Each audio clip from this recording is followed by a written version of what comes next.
And now looking back at the first day of the Trilateral talks in Abu Dhabi, revolving around the subject of the end to the war in Ukraine and more. Joining me on the program to really dissect the latest is Ivana Stradner, Research Fellow at the Foundation for Defense of Democracies. Ivana, great pleasure to have you back on the program as always.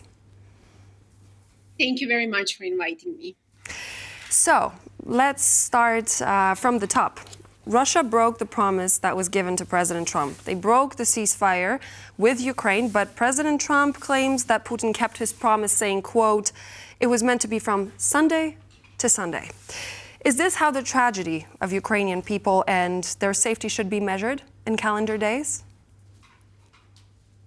I believe that Putin's attack on critical infrastructure and energy tells us all we need to know where negotiations are going, because actions speak louder than words. And of course, Putin is going to continue giving false promises to Washington, and Washington, unfortunately, is still going to fall for those promises. And of course, Putin is going to claim that that he had to, launch all those attacks because Russia was attacked. So all those typical things, this is really nothing new. And that's why we have to really zoom out and to ask ourselves once again, why are we still negotiating with Russia? And the answer is very, very simple. Putin wants to continue negotiations to buy more time, position military, and to continue. Because 2026 is important for Putin because his economy is not doing well and he needs to buy more time. So it's following what you just said. Putin seems to be trying to buy time when it comes to rebuilding his military power to possibly reach even further. But on Monday, the U.S. signed a deal with India. We know that the sanctions on India were lifted. We know that in return, India is going to stop its oil imports from Russia as part of the agreement, and this equals to 35% of total oil exports by Russia. How do you think that this is going to affect the Russian war machine? And is it going to have an influence on this time buying by Vladimir Putin? I'm glad that you asked me this question because it's very important to understand that President Trump is first and foremost a businessman, and he wants to target Russia's center of gravity. He also believes probably that negotiation is just another set of words, but what will really hurt Putin hard is actually to target his economy.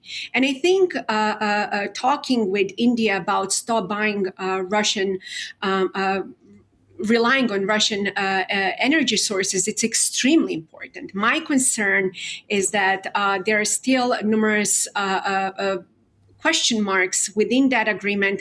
Russia doesn't seem to worry about this. So let's see, what is going to happen. I think it's extremely important right now to impose secondary sanctions on all countries that are buying Russian gas and oil and that are relying on Russian energy. That will hurt Putin more. And I also believe what happened with Venezuela and the U.S. threats on Iran, it also signals a very clear message to Vladimir Putin that Washington is still serious about harming Russia's in a way that are not maybe, direct in terms of, having a direct war with Russia. There are ways still that we can leverage and to put Putin on the defensive. So while many people in the West love to put that gloom and doom scenario, talking how President Trump is going to throw Ukraine under the bus, I think it's really important to pose and to see the big picture. Yes, Putin is buying more time, and that's something that concerns me in the long run. But in the short run, I do believe that Putin is going to feel the consequences. Mm-hmm. And my last point to that is we also have to understand that Putin is working very, very close with China. And if America's national security doctrines and documents talk about that, that's our key problem, China, we also have to remove that leverage from Beijing, that has been using Russia as a proxy. You mentioned some unconventional ways in which President Trump is approaching problems that come his way, and you mentioned Russia, but you also stressed that the U.S. is not going to get itself, especially with the New START expiring tomorrow, it's not going to get itself involved in a full guns, all guns blazing exchange with Russia. But what kind of unconventional ways do you think President Trump could possibly have, in your opinion, to make Vladimir Putin convince again? You just mentioned the New START treaty, and indeed it's expiring, and Putin has been using that nuclear threats as a weapon for a very long time to deter the West, whether policymakers were sitting in Brussels or Washington, D.C. Every time when the United States was supposed to provide Ukraine with more weapons, Putin would issue nuclear threats. And one thing that I think it's very important to note is that President Trump didn't fall for those threats. When Medvedev threatened with nukes, President Trump said, okay, basically fine, I'm going to, remove and to move nuclear submarines closer to Russia, to summarize, what happens. So he removed that nuclear threat. But to go back, so that's something we should absolutely not fear, because Putin is understanding nuclear weapons as a cognitive weapon of war. But what are other unconventional ways that we can harm the Kremlin? Number one thing is we still have to impose secondary sanctions and more sanctions on countries that rely on Russia's energy, as I mentioned, and not only the United States, but also Europe. The second thing is I believe that it's extremely important that the United States within NATO work very closely on Russia's hybrid war, because that's on the horizon. Make no mistake, Putin is going to continue to challenge Europe. And why the United States should care about that? It's precisely because that is going to deteriorate unity within NATO.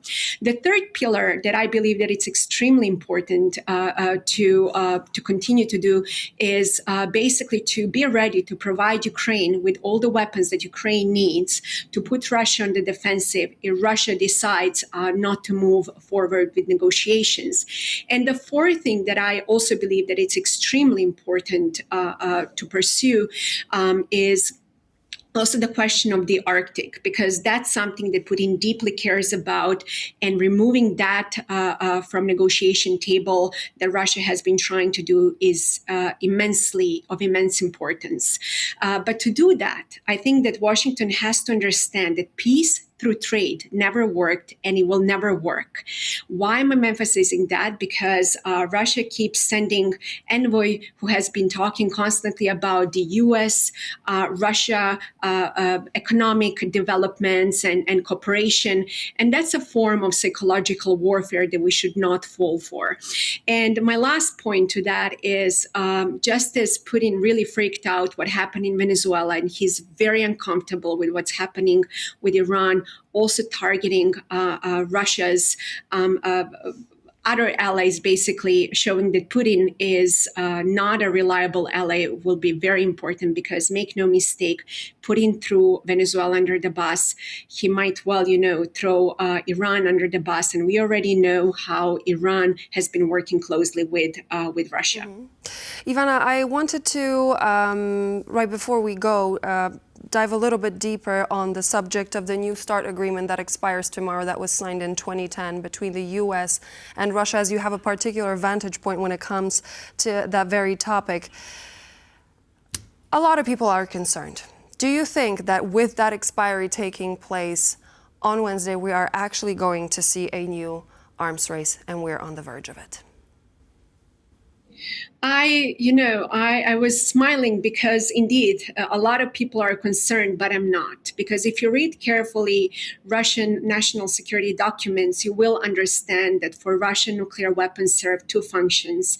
Number one, as a prestige, basically to show that Russia is a great power. And the second thing is for Russia to use that as a deterrence, but as a psychological warfare, because Putin understands perfectly that people people fear nuclear weapons, that people remember the Cold War, and nobody wants Armageddon. So if you go back and use backward induction since 2022, how many times Putin actually threatened the West with nukes, and so many times we fell for those threats, that tells you all you need to know what Putin is up to when it comes to nukes.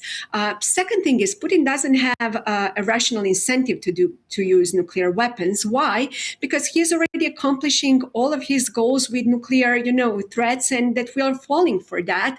And he believes deep inside that he has time and that he can buy more time, and that he is eventually going to win this war. But to do that, he has to create the perception that Russia has to be feared. So that's precisely why the West should not worry about employment or arms race when it comes to Russia, because Putin has no rational incentive to use nuclear weapons. Of course, that doesn't mean that maybe tactical nuclear weapons it's a different story, but I don't want to dive deeper into that topic. What's important right now is that we have to understand that for Putin, that START agreement was just a piece of paper, and all those agreements are nothing more than just words on a piece of paper for Putin.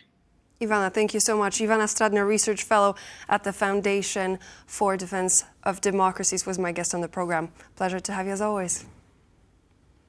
Thank you very much for inviting me. And so this would be all for now. Thank you so much for joining. I'm Klaudia Czerwińska, and I hope to see you back here for more news and features on TVP World in just a moment.